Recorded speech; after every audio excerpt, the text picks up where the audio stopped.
प्यारे बच्चों, आइए आप लोगों को एक बहुत ही सुंदर ज्ञानवर्धक बातों को बताते हैं।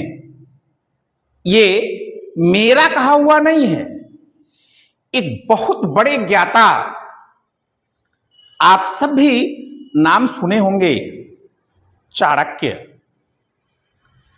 इतिहास में जाकर के आप इनको पढ़ भी सकते हैं, के द्वारा एक नीतिप्रद बात कही गई है। हां, कुछ लोगों को हो सकता है उनकी कही हुई इस बात पर थोड़ा सा सोच अलग हो, लेकिन अधिकतम लोग अगर इस पर अमल भी करते हैं तो निश्चित रूप से जीवन में वो बहुत अच्छा करेंगे। चलते हैं, बताते हैं यह ज्ञानवर्धक बात क्या है। आइए यहां देखें, इन्होंने पुत्र की श्रेणी बताया है। पुत्र की श्रेणी कैसे बताया है, यह देखिए। पहला पुत्र, लेनदार पुत्र, यानी जो पहले श्रेणी का पुत्र होता है, लेनदार कैसे होता है बताया है इन्होंने। देखिए, पिछले जन्म का लेनदार, हमारा मानकर चलिए हमारा जो जन्म हुआ है, अब इसके पहले का जो जन्म था, किसी से हमने कुछ लिया हो, रुपए, पैसे, अनाज इत्यादि, तो मैं लेनदार हुआ और जिससे मैंने लिया उसके घर जाकर के पुत्र रूप में जन्म लिया। पढ़ते हैं आगे। लेनदार था, पुत्र होकर आ गया, अब उसे क्या क्या कर रहे हैं, पढ़ाओ लिखाओ, बड़ा हुआ, विवाह करो। उसका लेन देन जो पिछले जन्म में हम दे नहीं पाए उसको पूरा होगा। और क्या होगा, और वह पिता से पहले चल बसेगा। निश्चित रूप से किसी भी माता पिता के लिए यह कष्टों में सबसे बड़ा कष्ट होता है, दुखों में सबसे बड़ा दुख होता है, अगर उन्हीं के सामने उनके पुत्र या पुत्री मृत्यु को प्राप्त हुए। दूसरे नंबर पर क्या उन्होंने रखा है, ध्यान दीजिए। दूसरा पुत्र, दुश्मन पुत्र, पुत्र और दुश्मन कैसे, पिछले जन्म का दुश्मन भी पुत्र होकर आ जाता है। ऐसा पुत्र कदम कदम पर क्या करता है, दुख देता है। दूसरे श्रेणी का जो पुत्र होता है, पुत्र रूप में तो आया, आप लोग भी सुने होंगे, टीवी चैनलों पर, समाचार पत्रों में आए दिन ऐसी घटनाएं छपी हुई होती हैं। क्या बेटा अपने पिता को आश्रम में ले जाकर के छोड़ दिया, माता को आश्रम में ले जाकर के छोड़ दिया, गनीमत है। ऐसा तो थोड़ा सा गनीमत है कि वो आश्रम पहुंचा दिए। कुछ तो ऐसे भी होते हैं जो सड़कों पर बस ऐसे छोड़ करके चले आते हैं। कहते क्या है, अभी मैं थोड़े समय में यह कार्य पूरा करके वापस आता हूं, लेकिन यह वापस होना उनका कभी होता नहीं है। आप सोचिए उस माता पिता पर क्या गुजरती होगी। एक दिन हम तो पिता हैं, आप सब भी एक दिन पिता बनेंगे, माता बनेंगी। लेकिन अब आप सोचें, आपके साथ आपका पुत्र जिस पर आपने बहुत कुछ उम्मीदें रखी हो, ठीक है नहीं पूरा करे उम्मीदों को, कम से कम प्यार के 2 शब्द बोल तो सकता है।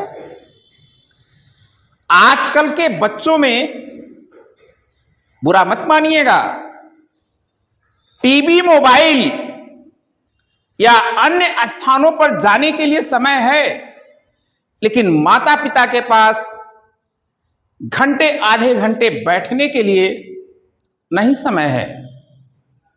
सो प्यारे बच्चों, हर कोई उम्मीद रखता है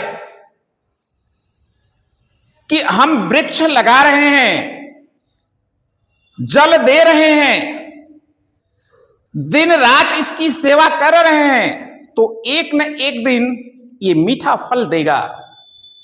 लेकिन पानी तब फिर जाता है जब वह वृक्ष उसे फल नहीं देता है। बढ़ते हैं आगे। तीसरा पुत्र, उदासीन पुत्र। ये कौन होते हैं? ऐसा पुत्र मां बाप को न सुख देता है ना दुख। होता क्या है, बस कहने को पुत्र होता है। ये तीसरे श्रेणी के पुत्र हैं जो अपने माता पिता को ना ही सुख पहुंचा पाते हैं और ना ही दुख देते हैं। ये तो कुछ गनीमत हुआ। चौथे श्रेणी के जो पुत्र होते हैं उनको आइए चलते हैं, देखते हैं ज्ञानी चाणक्य जी ने क्या बताया है। चौथा पुत्र, सेवक पुत्र। कैसे? पिछले जन्म में तुमने किसी की सेवा की, वही तुम्हारा पुत्र बनकर आ गया। ऐसा पुत्र मां बाप को सुख देता है। प्यारे बच्चों, अगर आपने किसी की सेवा की है तो निश्चित रूप से कभी न कभी इसका फल तो आपको मिलना ही मिलना है। यह मैं भी गारंटी के साथ कह सकता हूं। चाणक्य जी ने तो कहा ही है, छोटे ज्ञाता नहीं है, आप इनको पढ़ सकते हैं, बहुत बड़े ज्ञाता। आप जानते होंगे चंद्रगुप्त मौर्य को, इन्हीं के नीतियों ने सिंहासन पर बैठाया और पूरे संसार में कौन ऐसा है जो चंद्रगुप्त मौर्य के संबंध में अधिक नहीं, लेकिन थोड़ा तो ज्ञान उसे, जानकारी उसे होगी ही। ये इनकी ही देन थी। प्यारे बच्चों, ऐसे ही चाणक्य जी ने बहुत सारी ज्ञानवर्धक चीजों को बताया है। यह जो उन्होंने कहा है, आप अपने जीवन में इसको उतारेंगे क्या? अगर आप किसी को सुख पहुंचा रहे हैं तो निश्चित रूप से आपको भी सुख मिलना ही मिलना है। फिर उनके लिए कहना ही क्या जिसने आपको जन्म दिया है। लोग कहते हैं देवी या देवता, आप भी मानते हैं, मेरा देश मानता है। यहां तो मिट्टी के एक कण से लेकर के और वृक्षों तक की पूजा होती है। आप माता पिता जो साक्षात देवी और ईश्वर स्वरूप है, इनकी सेवा करके देखिए, आपको कितने मीठे फल मिलते हैं। स्वयं माता पिता आपके हल्के से मुस्कुराहट पर सोचिए कितना आनंदित हो उठते हैं। फिर तो सेवा के लिए कहना ही क्या। उनके द्वारा या उनके विचारों से, उनके मतों से, उनके हृदय से आपके लिए कभी भी कटु वचन नहीं निकलेंगे, अच्छी सोच ही रहेगी। तो आप भी ऐसी चीजों पर बिल्कुल ध्यान दें और निश्चित रूप से इसका फल मीठा ही होगा। मिलते हैं आप लोगों से अगली क्लास में, या इस तरह के ज्ञानवर्धक बातों से परिचित करवाएंगे आगे भी आपको। आज के लिए बस इतना ही। धन्यवाद।